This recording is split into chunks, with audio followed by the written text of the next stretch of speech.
하나님 말씀입니다. 마태복음 6장 9절에서 13절 말씀 교독하겠습니다. 그러므로 너희는 이렇게 기도하라.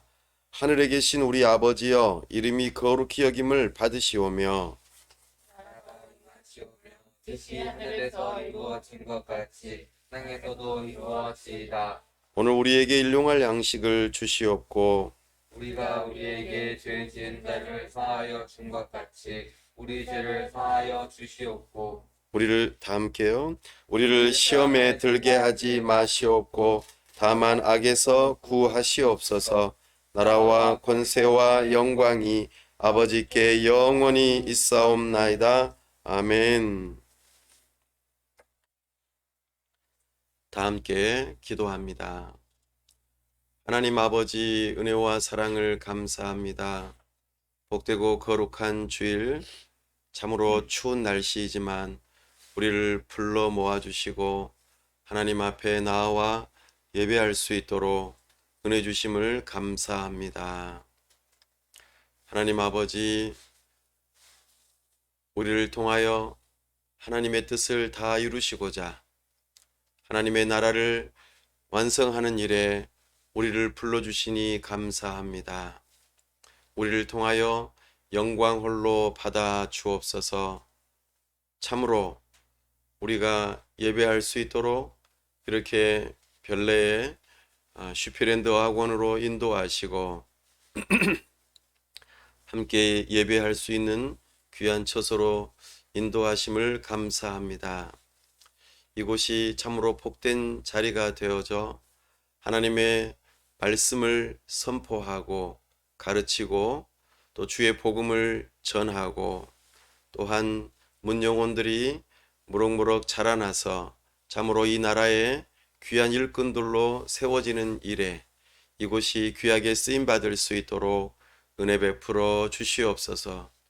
우리 하나님께서 모든 필요들을 채워주시고 우리 하나님께서 함께하여 주시옵소서. 하나님 아버지, 참으로 우리를 통하여 한 영혼 한 영혼 구원되어지고 하나님의 백성들 되어지는 일에 참으로 귀한 역사가 있기를 사모합니다. 우리에게 먼저 하나님의 신실한 하나님의 사람들 새 가정을 보내주시기를 원합니다. 우리가 함께 교회의 지체된 자들로서 참으로 서로 사랑하고 하나님의 이름을 높이고 예수 가족으로서 참으로 함께 하나님의 나라를 이루어가는 역사가 있도록 우리에게 은혜를 베풀어 주시옵소서. 내년을 바라보면서 여러 가지 계획들을 하고 있습니다. 참으로 우리에게 귀한 기도 제목들을 허락하시고 그 기도 제목들을 따라 기도할 때에 우리 하나님께서 구체적으로 응답하시고 그 일들이 이루어지기를 사모합니다. 우리 하나님께서 은혜 베풀어 주시옵소서. 하나님 아버지, 이 나라와 민족을 불쌍히 여기시고 참으로 긍휼을 베풀어 주옵소서.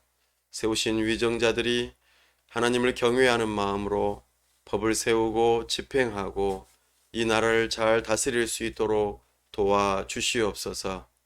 염동설안에 참으로 고통받는 이들에게 참으로 담이 되어주고 참으로 따뜻한 이 나라가 될 수 있도록 저들에게 지혜와 명철과 은혜를 허락하여 주시옵소서. 하나님의 귀한 선교사님들 붙들어 주시고 이 지역사회의 여러 교회들이 주님의 나라를 함께 이루어갈 수 있도록 은혜를 더하여 주시옵소서. 우리 하나님께서 우리와 함께 하시고 영광 받으시기를 원합니다. 우리 주 예수 그리스도의 이름으로 기도하옵나이다. 아멘.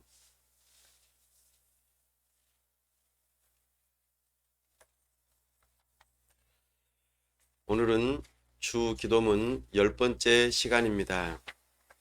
영적 전투라는 제목으로 주의 말씀을 선포합니다. 주기도문은 제자도의 가장 핵심이 되는 내용입니다. 제자라면 가장 중요하게 여기고 해야 할 일이 한 가지 있는데 바로 기도하는 일입니다. 특별히 하나님의 뜻을 따라 기도를 해야 합니다. 하나님의 말씀과 기도는 우리가 은혜를 받는 중요한 통로입니다. 그러니 하나님의 말씀과 기도를 균형 있게 말씀을 따라서 붙들고 기도하는 일이 우리에게는 매우 중요합니다. 한 주간 동안 우리의 필요를 위한 간구로서 육체적인 필요와 영적인 필요를 놓고 간구하는 시간들을 가지셨습니까? 우리 스스로 하나님의 말씀을 따라 스스로 어떻게 살아왔는지 돌이켜보기를 원합니다. 특별히 오늘은 우리를 위한 간구 세 번째 시간으로 영적 전투라고 하는 제목으로 주의 말씀이 들려지길 원합니다. 특별히 시험에 들게 하지 말아달라. 그리고 악에서 구해달라. 이 내용을 가지고 우리가 어떻게 기도해야 할지를 살펴보기를 원합니다. 시험, 악. 이 두 가지 단어가 오늘 설교에 굉장히 핵심이 되는 단어들이 되겠습니다. 시험, 악. 이것이 영적 전투와 어떻게 연결되는지 살펴볼 수 있기를 바랍니다. 먼저 시험이라고 하는 단어는 들었을 때에 어떤 생각이 처음에 들어지십니까? 시험, 내가 시험 본다 이렇게 할 때에는 뭔가 평가가 되어진다 이런 생각이 들어질 것입니다.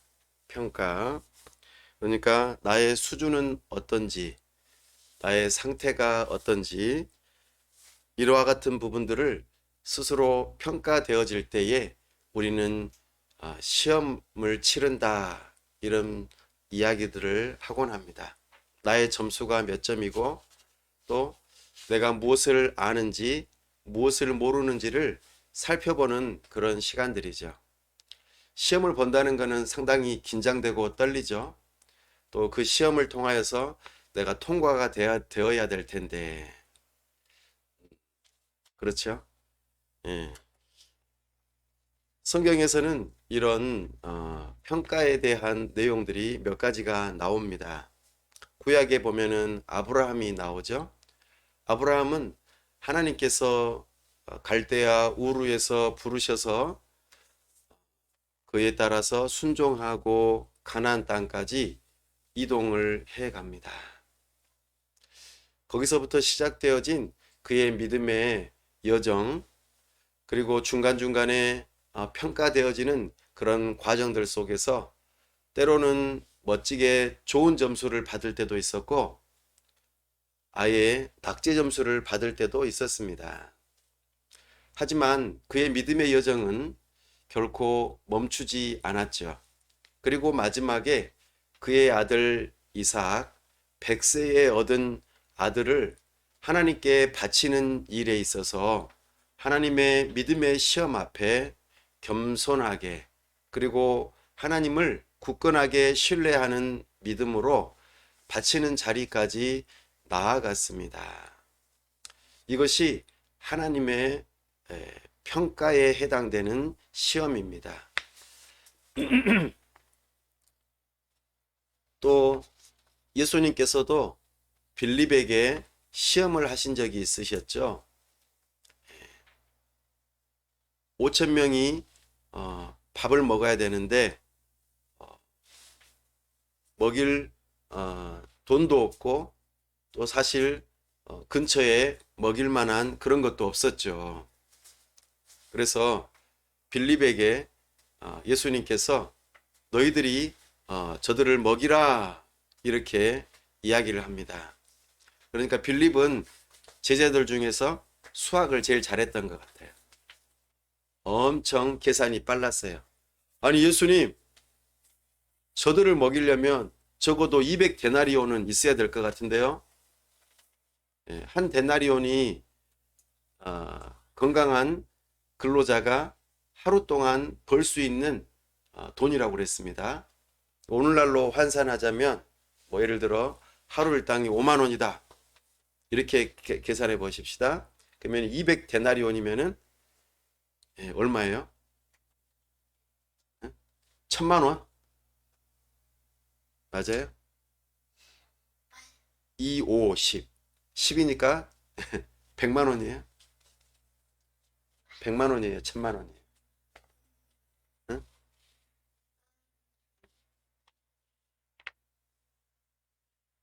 이 100에다가 2, 5, 10이니까 1000만 원이죠. 예. 저는 좀 수학이 좀 잘 안 돼요. 예. 한 1000만 원 정도 드려야지 저 5천 명을 다 먹일 수 있을 것 같은데요. 라고 아주 빠르게 대답한 거죠. 이것 또한 예수님의 빌립을 향한 시험이었어요.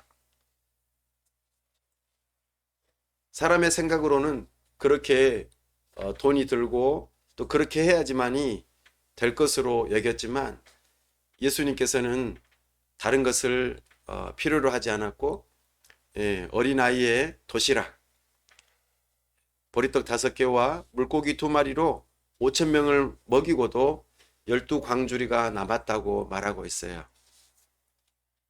결코 부족함이 없이 채워주시는 예수님을 보게 하십니다. 이처럼 하나님께서는 우리의 믿음을 평가하시고 또 그 수준을 이끌어 주시기 위해서 여러 가지 시험들을 치르게 하십니다. 영어로는 테스트라고 말합니다. 올 한 해 지나가시면서 하나님께서 나의 믿음의 테스트를 하신 것은 무엇입니까?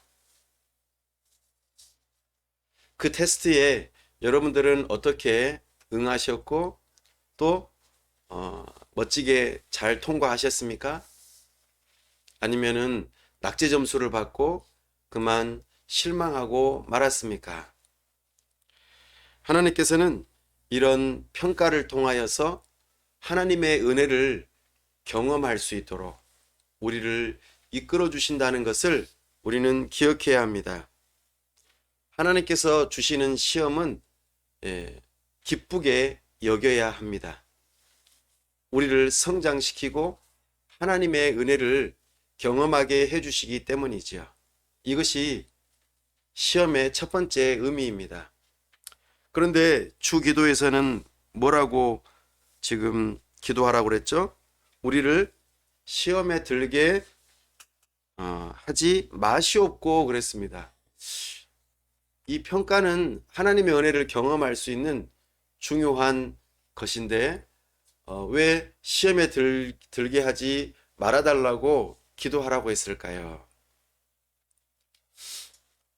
왜냐하면 이것 말고도 또 다른 시험이 있기 때문입니다. 두 번째 시험에 해당되는 의미가 또 하나가 있어요.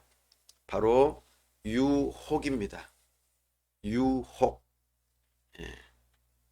이 유혹은 죄를 범하도록 마음을 이끄는 힘을 의미합니다. 어찌 보면 이 유혹에 해당되는 것은 우리에게 나쁜 것은 아닐지 모르겠어요. 좋은 것인데도 불구하고 오히려 죄를 짓게 만들 수 있는 그런 상태로 이끈다는 것이죠. 이것이 우리에게 문제가 되는 것입니다. 나를 죄로 이끄는 어떤 일이나 상태나 그리고 조건 그런 거 말이죠. 야고보 사도는 1장 2절에서는 첫 번째 하나님의 평가를 이야기했다면 1장 13절에서는 사람이 유혹에 이끌려 죄 짓는 그 일에 대해서 언급하고 있습니다.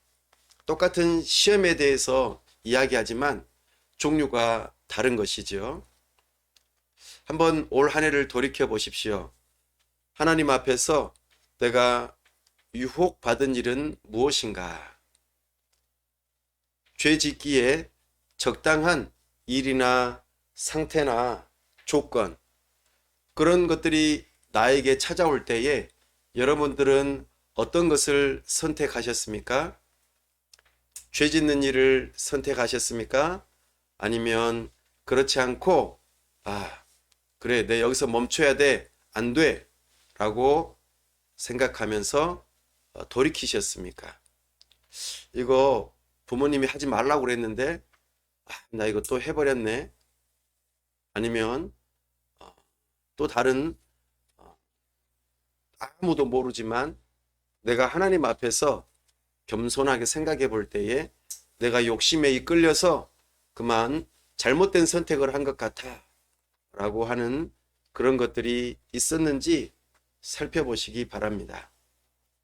이 일에 대해서 시험에 들게 하지 마시옵고 라고 기도하라고 우리에게 가르쳐 주십니다. 시험에 든다는 이 말, 그러니까 시험이 우리에게는 있는데 든다는 것이 문제겠죠. 하늘에 새가 날아다닙니다. 겨울철에 철새들이 많이 우리 머리 위를 날아다니죠. 그때에 그 새들이 날아다니는 것을 우리가 막을 수 있습니까? 막을 수 없어요. 그런데 그 새들이 우리 머리 위에다가 둥지를 튼다고 하면은 여러분들은 막을 수 있을까요? 막을 수 있죠. 새가 내 머리 위에 날아와서 딱 앉고 내 머리에다가 둥지를 막 틀게 만들 수 있을까요? 안 된다고 하겠죠? 새를 쫓아내겠죠? 그런데 그 새가 내 머리 위에 집을 짓도록 그냥 내버려 둔다면 어떤 일이 발생하겠어요? 새가 내 머리에다가 똥도 싸고 그리고 알도 낳고 그러겠죠? 안 좋은 일이 발생하고 말 것입니다. 마찬가지예요. 이 세상에는 유혹거리가 많아요. 내 마음속에서부터도 그렇고 세상에 유혹거리가 엄청 많은데 그 유혹거리가 내 머리에 들어앉아서 뭔가 집을 짓고 그것을 습관적으로 반복해서 하도록 만드는 일을 내가 거절할 수 있다는 거예요. 시험에 든다는 것은 그런 것과 같아요. 그냥 유혹거리가 나에게 찾아올 때에 그것을 그냥 그대로 받아들이고 그냥 내 삶의 습관으로 만드는 것. 그래서 잘못된 길로 빠져들어 죄를 짓게 하는 그 일들. 이것이 시험에 드는 일과 같아요. 시험에 들지 않으려면 새가 내 머리에 둥지를 틀지 못하게 하려고 하는 노력처럼 우리도 그 유혹거리를 물리쳐야 돼요. 이것이 오늘 시험에 들지 않는 중요한 기도와 더불어 행동이에요. 물론 시험에 들어도 죄를 짓지 않을 수도 있어요. 빨리 돌이키면 말이죠. 내가 유혹에 빠져서 그것을 선택하고 죄를 짓는 길로 달려가다가 안 돼! 하고 멈추고 돌이킬 수도 있어요. 그러나 재빠르게 해야 돼요. 그렇지 않으면 우리는 결국에 죄를 짓고 말아요. 참으로 시험에 들면은 우리의 마음과 상황들이 매이게 돼요. 그리고 그것이 나를 꽉 붙들고 벗어나지 못하도록 만들어 버리는 것이죠. 그렇기 때문에 우리는 시험에 들지 않도록 깨어 있어야 돼요. 내 자신이 시험에 드는지 들지 않는지 알지 못하고 그냥 그렇게 아무렇게나 살아가서는 안 된다는 것이죠. 우리 주님께서는 시험을 당할 즈음에 피할 길을 내신다고 우리에게 말씀하세요. 그러니 우리는 시험에 들지 않기 위해서 하나님 앞에서 깨어있는 일들을 해야 해요. 참으로 우리는 이것이 매우 중요합니다. 시험에 들게 하는 가장 중요한 원인은 무엇일까요? 바로 내 마음 안에 있는 그 죄악된 본성이에요. 내 육체가 살아있는 한 이 본성은 사라지지 않아요. 그렇기 때문에 우리는 이 가장 시험에 들게 하는 중요한 원인이 되는 죄악된 본성이 내 마음 안에 있다는 것을 우리는 잊어서는 안 돼요. 그래서 우리는 자기 자신을 부인해야 돼요. 아, 내가 원하는 대로 내 뜻대로 살아서는 안 되지 라고 생각하는 것이죠. 이것이 매우 중요합니다. 우리 이 세상에서 살아가면서 우리에게 좋은 많은 것들이 있어요. 하나님께서 사실 주신 것들이죠. 돈이나 명예나 또는 편안한 삶이나 또는 좋은 친구들이나 사랑하는 자녀들이나 또 훌륭한 부모님들, 우리가 삶을 살아가면서 꼭 필요한 것들이 있어요. 그러나 이 모든 것들이 하나님보다도 더 우선시 되어질 때에 이것을 우리는 우상이라고 말해요. 하나님보다 더 의지하게 되면은 우리는 우리의 정욕에 빠져서 그만 자기 자신을 부인하지 않고 그것으로 인해서 시험에 들게 되는 것이죠. 편안한 삶, 안락한 삶이 갑자기 내 삶에서 사라질 때에 우리는 분노하게 되고 짜증나게 되고 그리고 불안해지게 돼요.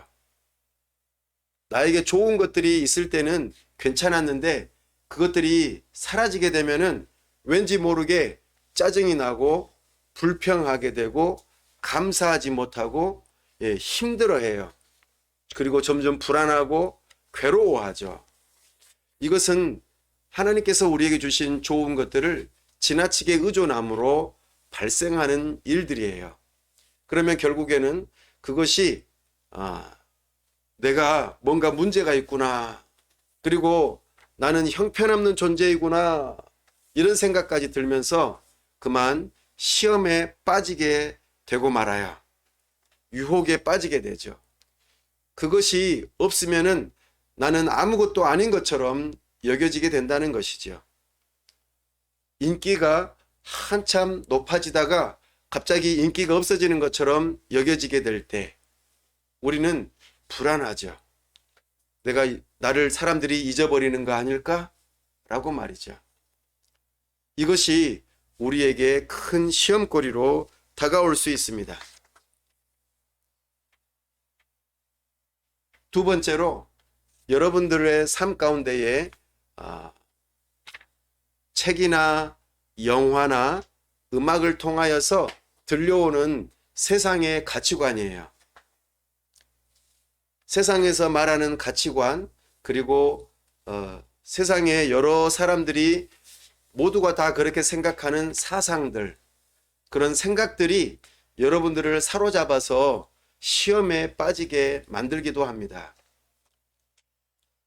모든 사람들이 다 하는데 나만 안 하고 있는 것 같아서 왠지 모르게 나만 뒤처지는 것 같고 내가 쓸모없는 것처럼 여겨지도록 만드는 그런 세상의 유행이 있다는 것이죠. 그런 가치관이나 사상이 나를 엄습할 때에 우리는 자신도 모르게 위축되어지고 그것으로 인해서 우리는 시험에 들기도 합니다.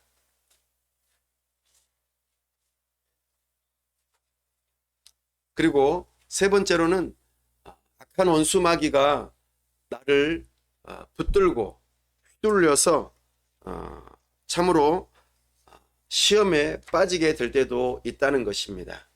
악한 원수마귀는 악하고 모독적인 생각을 우리에게 넣어줍니다. 그리고 참으로 하나님을 부인하도록 그렇게 만드는 그런 마음들이요. 이단 사상들이 그것에 해당됩니다. 예를 들어 하나님께서 삼일체 하나님이 아니다 라든지 하나님은 필요 없다 라든지 하나님을 믿을 수 없어 라든지 이런 생각들이 마귀가 심어주는 그런 생각들입니다. 또 악한 원수 마귀가 예수님을 향하여서도 시험하였죠. 나에게 절해라. 그리고 너가 먹는 거 가지고 의식주 문제를 가지고 예수님을 향하여서 시험하기도 하였어요. 마찬가지예요. 우리에게 꼭 필요한 것들을 가지고 악한 원수마귀가 시험에 들게 만들어요. 너가 이거 돈을 못 벌면은 안 되잖아. 너가 직장을 잃어버리면 안 되잖아. 너의 명예가 실추될 수 있잖아. 이렇게 유혹하고 또 그렇게 넘어뜨리려는 그런 생각들, 환경들을 이끌어가는 일이 악한 원수마귀가 하는 일들 가운데 있다는 것입니다. 대표적으로 가룟 유다가 그런 일들이 있었죠. 예수님을 이제 더 이상 스승으로 모시기를 싫어했어요. 저 사람은 우리의 메시아가 아니야.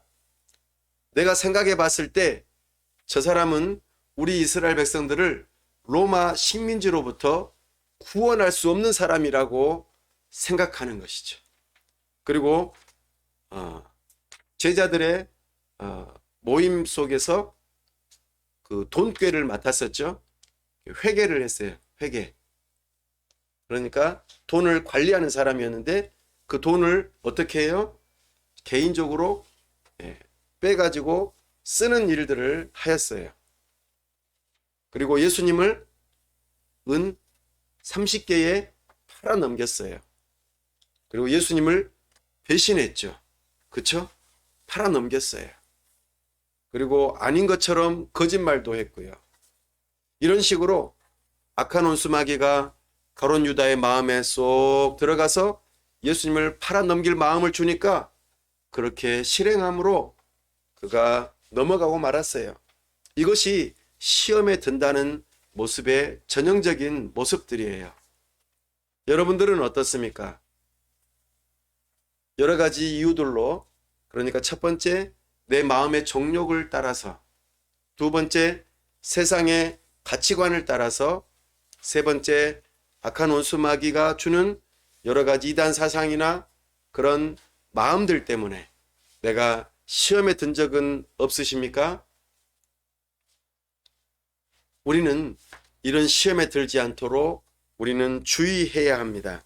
왜냐하면 이 시험에 들면은 죄를 통하여서 악이라고 하는 열매가 맺어지기 때문입니다. 악은 나쁜 것이죠.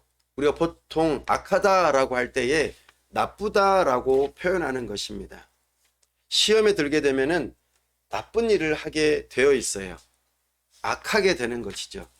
마음도 악하게 되고 행동도 악하게 되는 것이죠. 그렇기 때문에 시험에 들지 않도록 기도해야 하는 것입니다.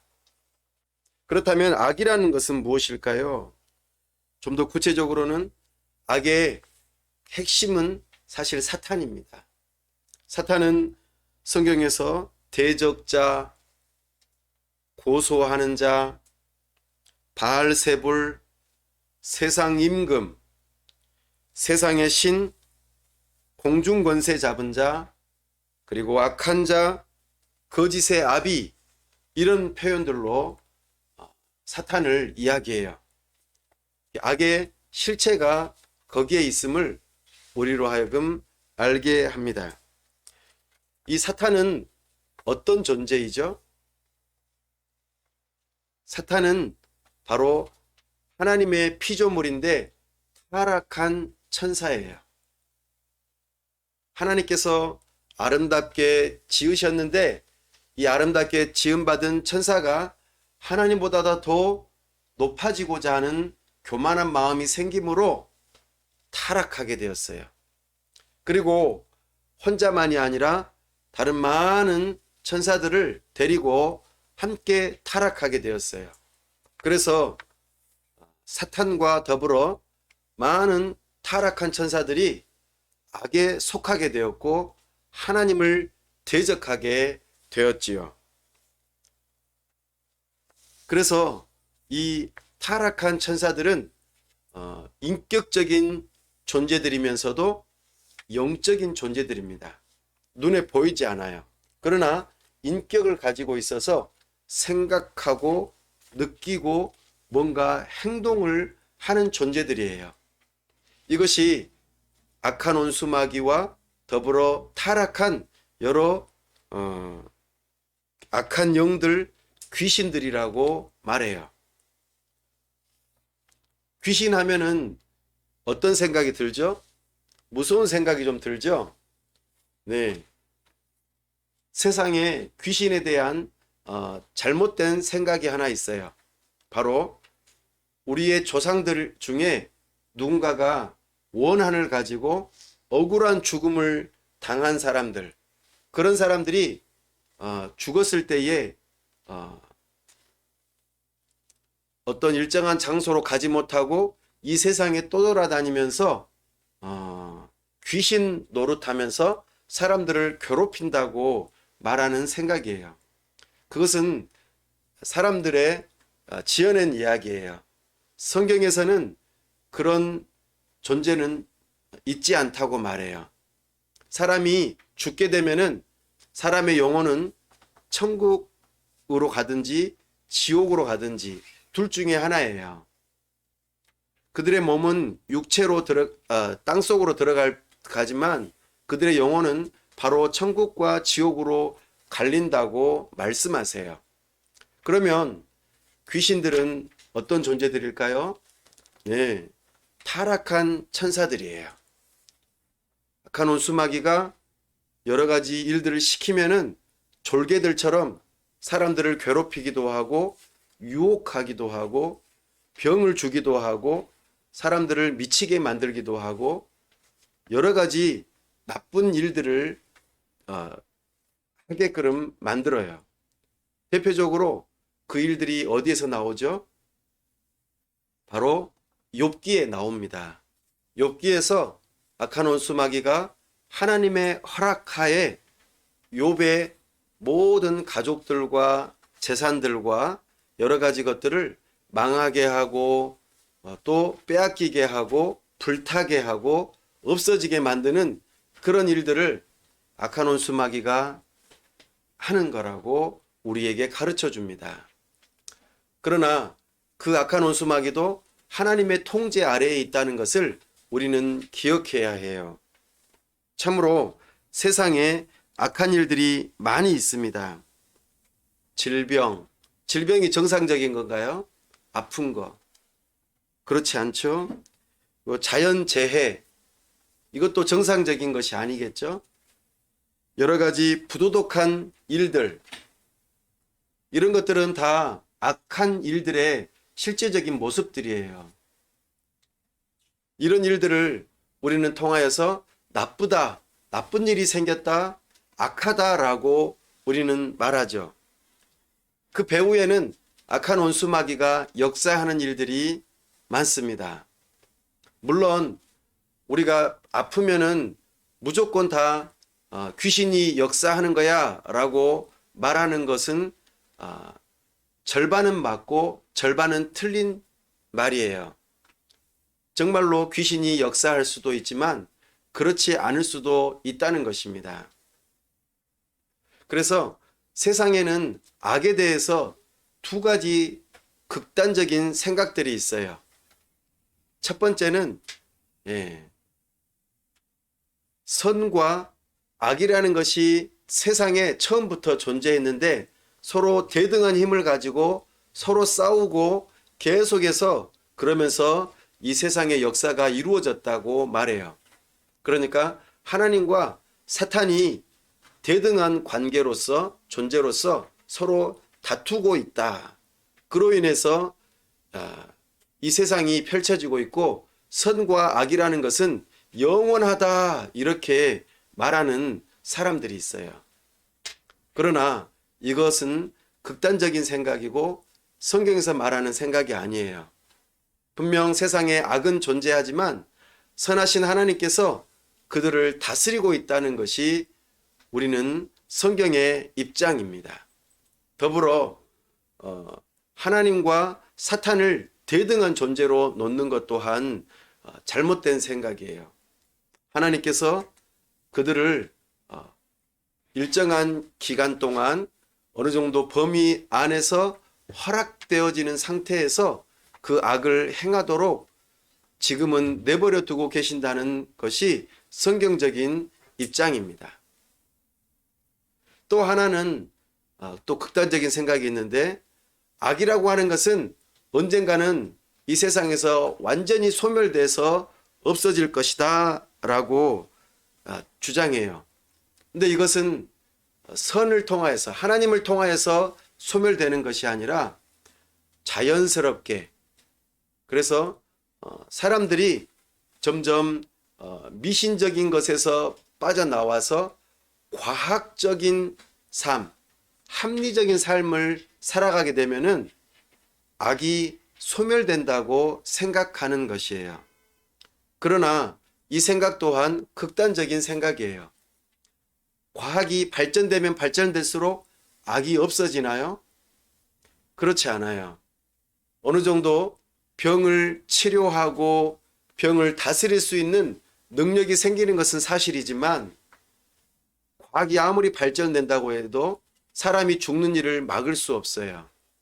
또한 과학이 발전되면 발전될수록 더 엄청난 무기들을 만들어서 서로 위협적인 존재가 되고 사람을 죽이는 일을 더 많이 한다는 것을 생각해 볼 때에 사람의 악한 문제를 과학이 해결할 수 없다는 것을 우리는 잘 알게 됩니다.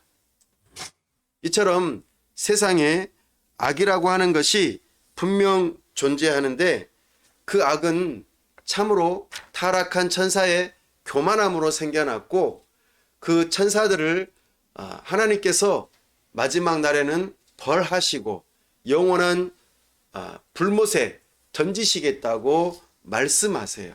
그 문제를 다루시는 분은 바로 하나님이시죠.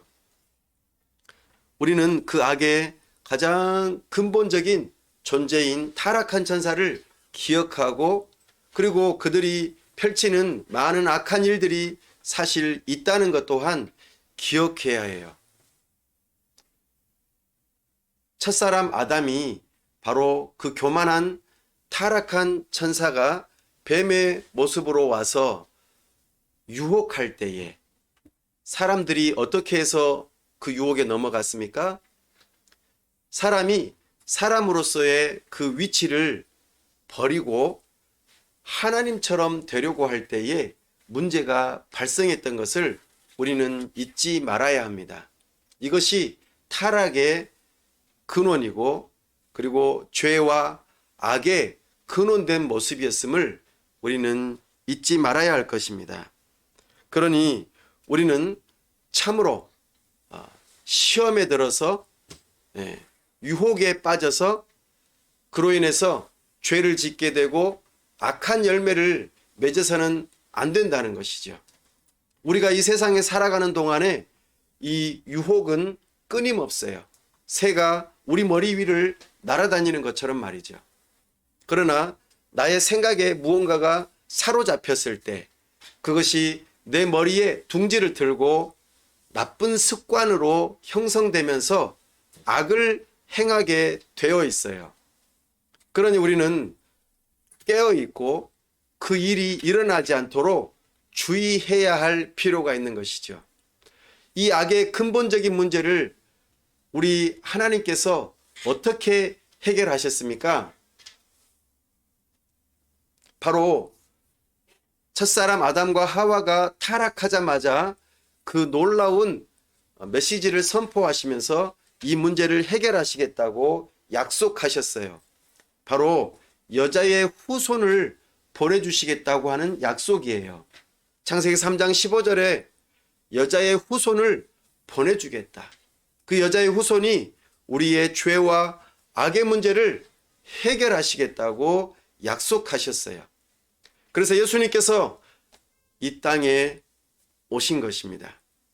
다음 주에 우리가 성탄절을 기억하고 기념하며 축하할 이유가 바로 거기에 있는 것이죠. 우리의 죄로부터 구원받을 수 있도록 바로 예수님께서 이 땅에 오신 것입니다. 그분이 우리의 모든 죄의 문제를 해결하셨어요. 그러나 아직 다 완성하지 않으셨어요. 언제 그 근본적인 죄와 악의 문제를 말끔하게 해결하신다고 하셨습니까? 성경에서는 예수님께서 다시 오시는 그날에, 예수님께서 다시 오시는 그날에 죄와 악의 문제를 완벽하게 해결하신다고 말씀하세요. 지금은 죄의 권세를 깨뜨리시고 그리고 그것을 이길 수 있는 이제 힘을 우리에게 주신다고 말씀하세요. 그렇기 때문에 우리는 기도해야 합니다. 우리는 기도해야 해요. 이것이 시험에 들지 않고 악에서 건짐을 받는 중요한 방법입니다. 그래서 예수님께서 기도하라고 하셨어요. 아직까지는 악한 원수마귀가 그의 권세는 잃어버렸지만 여전히 힘이 있어서 우는 사자와 같이 두루 돌아다니면서 삼킬 자들을 찾는다고 성경에서 기록하고 있습니다. 단순하게 무서운 모습으로만이 아니라 광명의 천사로 정말 좋은 모습인 것처럼 선한 천사인 것처럼 나타나서 우리를 거짓말로 유혹도 한다고 성경에서는 말씀하고 있습니다. 그러니 우리는 분별해야 합니다. 이것이 정말 하나님의 뜻인지, 하나님의 기뻐하시고 선하시고 온전하신 뜻인지 우리는 알아야 합니다. 그래서 우리는 아직 이 세상에서 하나님의 나라가 완성되지 않은 상태이기 때문에 영적인 전투하는 자로 우리를 부르셨다는 것을 기억합시다. 이 세상은 하나님께서 지으신 세상이기도 하지만 아직 완성이 되지 않은 죄로부터 또 악으로부터 아직 완전히 벗어나지 못한 상태에 있다는 것을 기억해야 합니다. 그렇기 때문에 우리를 영적인 군인으로 부르셨다고 하는 것을 기억합시다. 이 세상에 살 동안 우리는 싸워야 할 존재입니다.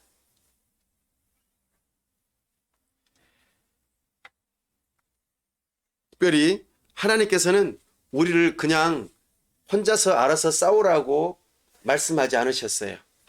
에베소서 6장에서 우리가 싸울 수 있도록 모든 것을 제공하신다고 말씀하세요.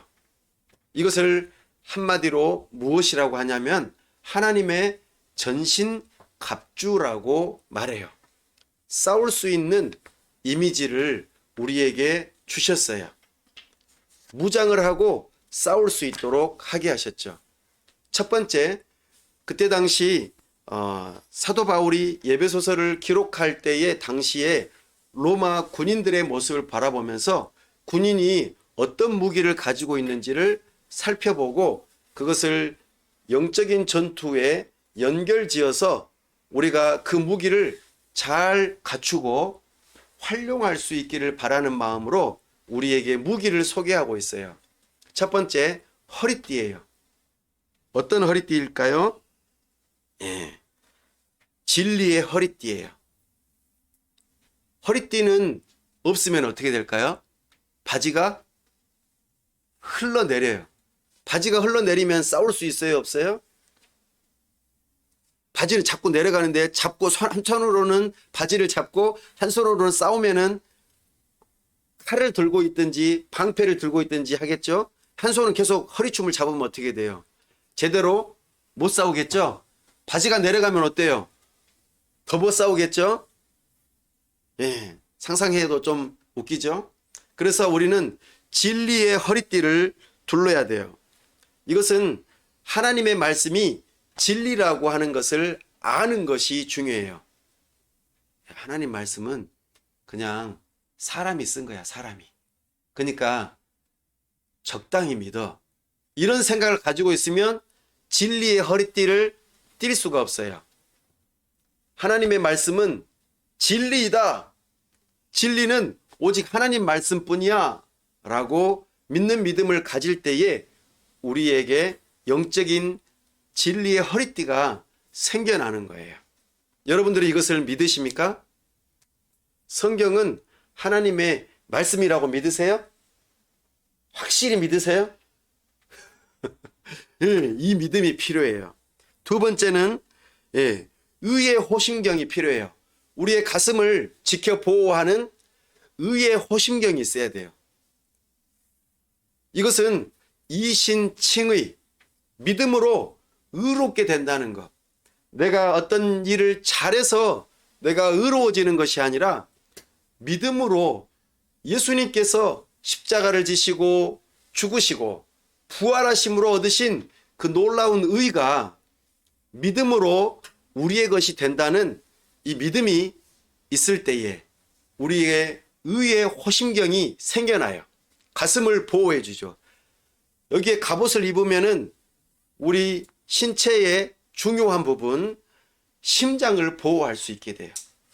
이것은 심장을 보호하기 위한 굉장히 중요한 무기에 해당돼요. 의의 호심경. 그러기 위해서는 우리는 믿음으로 의롭게 된다는 이 영적인 무기를 가지셔야 합니다. 세 번째 우리가 가져야 할 무기가 있어요. 하나님께서 주신 것이죠. 구원의 투구예요. 머리는 굉장히 중요하죠. 머리가 다치면은 싸울 수 없어요. 그래서 어떤 무기가 날아올 때에 우리의 머리를 보호하기 위해서 투구를 써야 돼요. 헬멧을 써야 되는 것이죠. 마찬가지예요. 우리는 구원의 확신을 가져야 돼요. 내가 구원받았는지 안 받았는지 내 자신에게서 그 기준을 찾아서는 안 돼요. 나의 구원의 근거는 누구에게 있다고요? 예수 그리스도의 십자가에 그 구원의 근거가 있어요. 예수 그리스도의 부활에 그 구원의 근거가 있습니다. 이것이 구원의 투구를 쓰는 것과 같습니다. 또 하나, 발에는 무엇을 신어야 될까요? 신발을 신어야 되죠. 신발을 못 신으면 어떻게 돼요? 싸울 때에 뾰족뾰족한 돌이나 여러 가지 것에 발이 찔리면 어때요? 싸울 수 있어요, 없어요? 못 싸우겠죠? 그러니까 우리는 신발을 신어야 돼요. 특별히 영적인 신발이 있어요. 평안의 복음의 신을 신고 우리는 싸우러 나가야 돼요. 우리는 복음을 딱 품고 어디든지 갈 때마다 가는 곳마다 복음을 전할 수 있어야 돼요. 여러분들이 전할 수 있는 복음이 나에게 있습니까?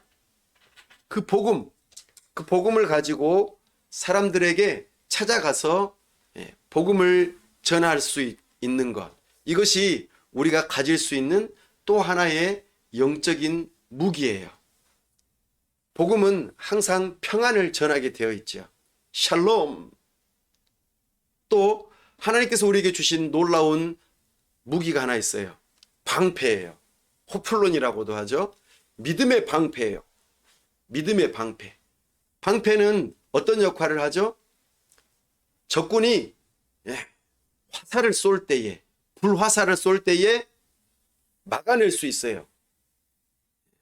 사탄은 우리를 향하여서 의심의 불화살을 쏴요. 의심의 불화살을 쏘면 어떻게 될까요? 우리가 그걸 맞으면은 의심이 생겨나요. 하나님 못 믿겠어. 하나님 안 되겠어. 내 하나님 못 믿겠다. 이런 생각이 들면은 안 되겠죠? 그래서 우리는 믿음의 방패를 가져야 돼요. 하나님을 절대적으로 신뢰하는 거예요.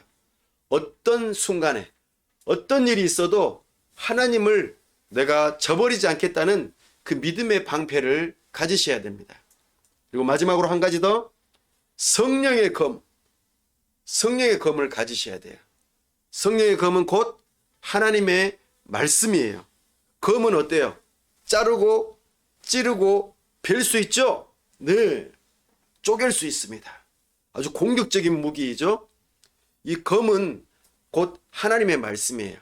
하나님의 말씀이 우리의 마음판에 새겨져 있으면 어떠한 세상의 가치관이나 잘못된 이단 사상이나 여러 가지 악한 오수마귀가 공격해 오더라도 우리가 싸워서 이길 수 있어요. 하나님의 말씀을 마음판에 새기면은요. 그 하나님의 말씀을 마음껏 자유자재로 쓸 수 있다면 우리는 영적인 전투에서 승리할 수 있어요. 하나님께서는 우리에게 이런 영적인 무기, 하나님의 전신갑주를 우리에게 주셨습니다. 여러분들에게 이것이 있으십니까? 이런 것들이 있다면 우리는 영적인 전투에서 이길 수 있어요. 시험에 들지 않고 악에 빠지지 않고 우리는 이 죄악된 세상 속에서 이겨나갈 수 있죠. 그러나 우리는 너무나도 연약한 존재죠. 그래서 때로는 구원의 투구를 벗어놓을 수도 있고 칼을 빼서 쓰지 않고 녹슬게 만들 수도 있고 진리의 허리띠를 띠지 않을 수도 있고 믿음의 방패를 갖지 않을 수도 있고 의의 호심경을 붙이지 않을 수도 있어요. 싸울 준비가 안 돼 있을 수도 있어요. 그럴 때 우리는 쉽게 넘어집니다. 그러니 우리는 어떻게 해야 될까요? 사도 바울이 한 가지 더 가르쳐주고 우리 예수님께서 오늘 가르쳐주신 내용이에요. 바로 깨어서 기도하는 거예요. 기도를 하지 않으면 우리는 싸울 수가 없어요. 적군이 오는 것을 그만 놓치고 말아요. 무방비 상태가 되는 것이죠. 군대에서 제일 쉬우면서도 어려운 임무가 하나 있어요. 바로 경계 근무예요. 보초를 선다고 말해요. 내가 보초를 서는데 꾸벅꾸벅 졸면 어떻게 될까요? 적군이 올 수 있겠죠. 어찌 보면 가장 쉬운 일일 수도 있겠지만 가장 어려운 일일 수도 있어요. 내가 그 자리를 지키고 잠에 들지 않고 그리고 주위를 잘 살펴서 적군이 오는지 안 오는지를 살피는 임무가 경계 근무예요. 여기에서 실패를 하게 되면 우리는 완전히 무너지게 됩니다. 그러니 그 일이 제일 쉬운 것 같지만 가장 어려운 일이에요. 거기에서 실패하면 우리는 싸움에서 지고 말죠. 사랑하는 여러분, 이것이 기도하는 일이라고 말해요. 올 한 해를 한번 돌이켜 보십시오. 하나님의 말씀을 또 하나님을 향한 기도로 내가 영적으로 무장되어 있고 시험에 들지 않고 악에서 빠지지 않는 그런 삶을 잘 살아왔는지 아니면 그냥 무방비 상태로 정말 경계 근무도 하지도 않고 그냥 그렇게 살지 않았는지 우리 주님께서는 쉬지 말고 기도하라고 명령하셨어요. 이것은 잠을 안 자고 아무것도 안 하고 기도만 하라는 뜻이 아니라 영적으로 깨어 있기를 원하셔서 하시는 말씀이에요. 그만큼 영적인 전투에 우리가 노출되어 있기 때문이지요. 사랑하는 여러분, 우리는 이 말씀을 기억하면서 참으로 우리에게는 시험이 찾아온다는 것 잊지 마시고 시험에 들면은 우리는 곧 악에 빠지기 때문에 우리는 영적인 전투자로서 하나님께서 주신 전신갑주를 취하고 또한 깨어서 기도하는 삶을 통하여 우리는 영적인 전투 승리하는 삶을 살 수 있기를 간절히 바랍니다. 시간 함께 기도하기를 원합니다. 우리는 참으로 연약한 존재입니다. 하나님께서 우리에게 은혜를 주시려고 때로는 시험하기도 하시고 또한 우리가 죄악된 마음에 욕심에 이끌려서 유혹에 빠져 그만 시험에 들기도 합니다. 그때마다 우리는 깨어 기도하며 하나님의 도움을 구하고 악에 빠지지 않도록 기도해야겠습니다. 참으로 하나님, 저에게 주신 하나님의 전신갑주를 잘 활용할 수 있게 하여 주옵소서. 기도하면서 깨어있게 하여 주옵소서. 욕심에 이끌려 시험에 들지 않도록 은혜를 허락하여 주옵소서. 이 시간 다 같이 함께 기도하겠습니다. 하나님 아버지, 은혜와 사랑을 감사합니다. 이 시간 우리가 시험에 들지 않도록 깨어 기도해야 하며 하나님의 주신 전신갑주 하나님의 말씀을 귀하게 여기고 소중하게 여기며 살아가야 함을 깨닫게 해주셔서 감사합니다. 우리는 너무나도 연약한 존재입니다. 나의 육체적인 정욕과 세상의 유행과 악한 온수마귀가 우리를 넘어뜨리려고 할 때 너무나도 많습니다. 우리의 게으름으로 인하여 참으로 시험에 빠져나가 들어가는 그런 오류를 많이 범할 때가 많습니다. 우리의 나쁜 습관들을 제거하여 주시고 참으로 하나님 기뻐하시는 삶을 살아갈 수 있도록 우리의 마음을 새롭게 하시고 은혜를 허락하여 주시옵소서. 아버지 하나님, 도와주시기를 원합니다. 은혜 베풀어 주시옵소서. 우리의 힘만으로는 도저히 영적인 전투를 싸워 이길 수 없습니다. 이미 승리하신 예수님을